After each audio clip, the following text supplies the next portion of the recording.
pessoal, vamos rezar que eu tenha bateria para acabar de fazer este vídeo, porque eu não pus a gravar, como é normal.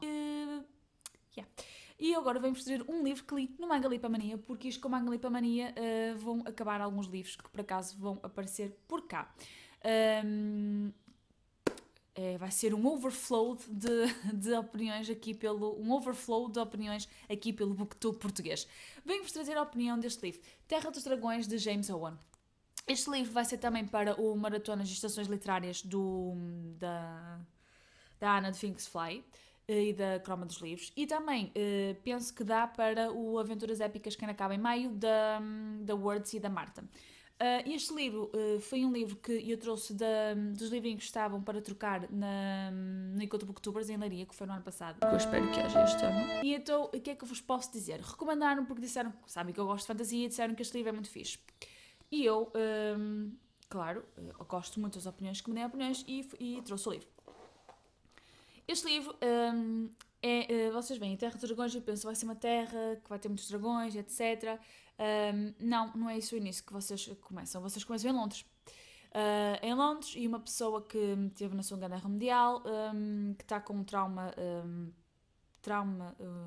pós-guerra, mas que eventualmente vai ter que voltar para a guerra, e entretanto ele está a tirar um curso de línguas, e esse professor ele manda-me a carta para ele ter lá com ele, e ele vai a Londres, então ter com esse professor. Só que quando chega lá descobre que o professor está morto.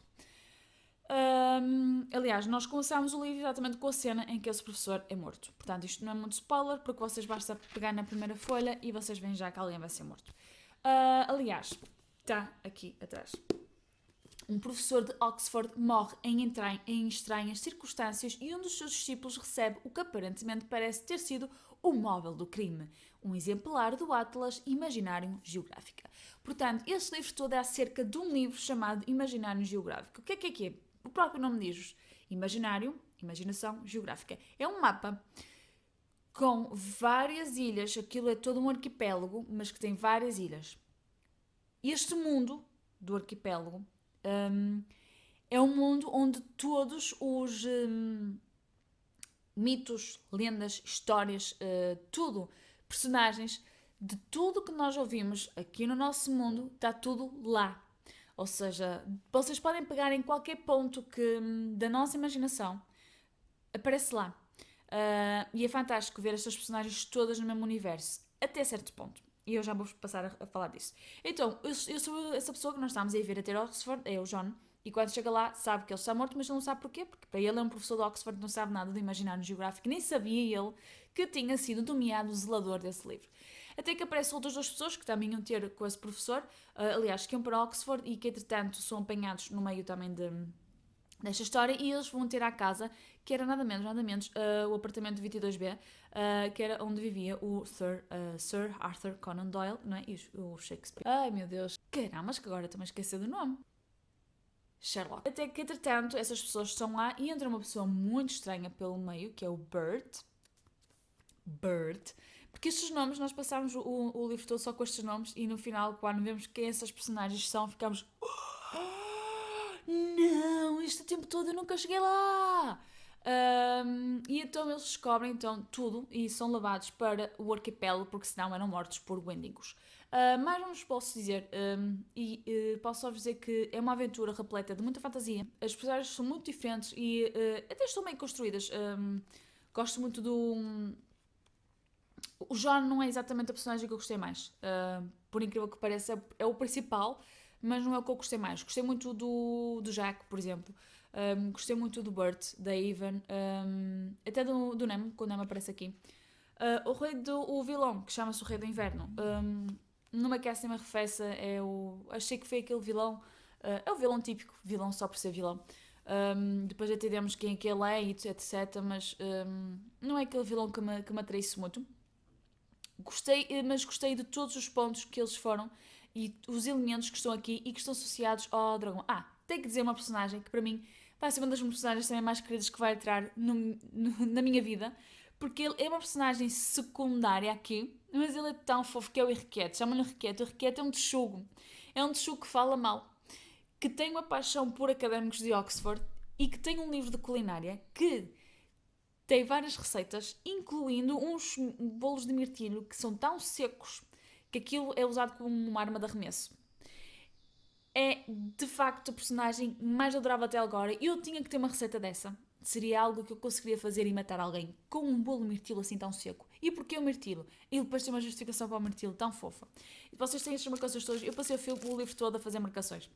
Porquê que eu passei também? É também interessante. Porquê que eu passei o livro todo a fazer marcações? Porque este livro, não é? É o Imaginário Geográfica. Vai buscar várias coisas, vários elementos de de toda a nossa imaginação. O autor depois no final tem uma nota e depois aí eu consigo perceber mais ou menos e consegui já de lado deixar um pouco a minha aversão a este ponto. É que é um bocado chato, não é chato, mas é um pouco do género. Ok, eu quero pôr todos os elementos de todas as histórias que eu gosto de fantasia e põe tudo aqui a um olho e fé em Deus.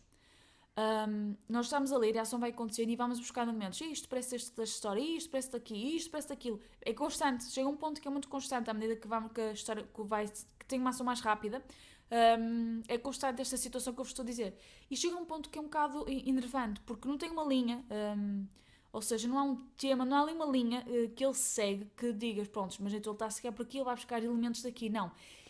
O autor quis exatamente tentar fazer com que vários fatores da imaginação estivessem interligados e ele dá aqui uma explicação muito engraçada.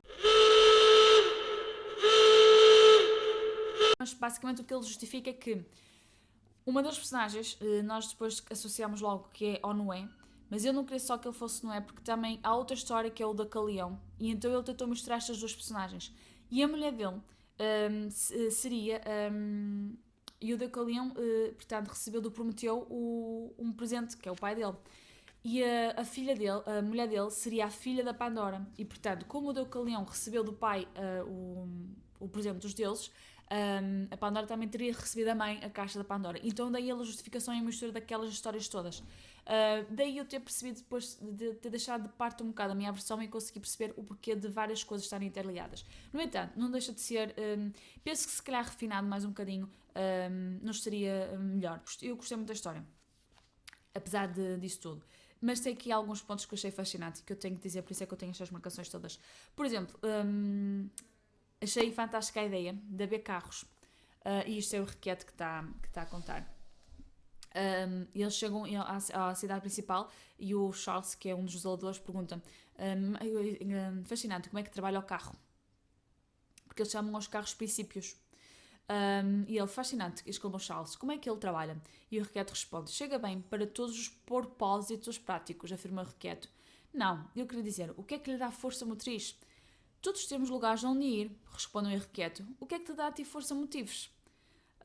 Bem, eu decido ir onde tenho de ir e então vou, replicou Charles atrapalhado. Pois, o mesmo se passa com os princípios, disse-lhe Requeto, exceto que sou só eu que decido.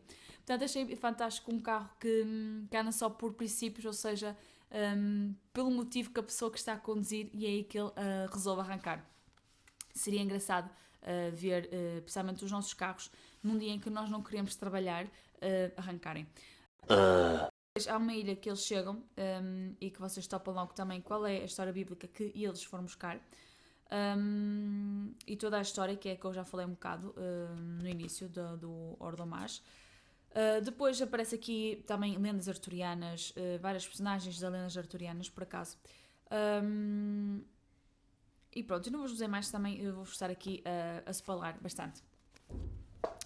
Mas o livro em si, depois, quando vocês chegam ao final, para além de ler a parte da explicação do autor, tem a parte das personagens quem são os zeladores, porque vocês só têm os nomes dele, John, Charles e Jack. E o Bert, que era o antigo. Quando vocês veem a assinatura deles, vocês percebem depois também porque é que há muitas coisas que são mencionadas ao longo do livro. E então acho que é fantástico. O encerramento do livro é muito bom.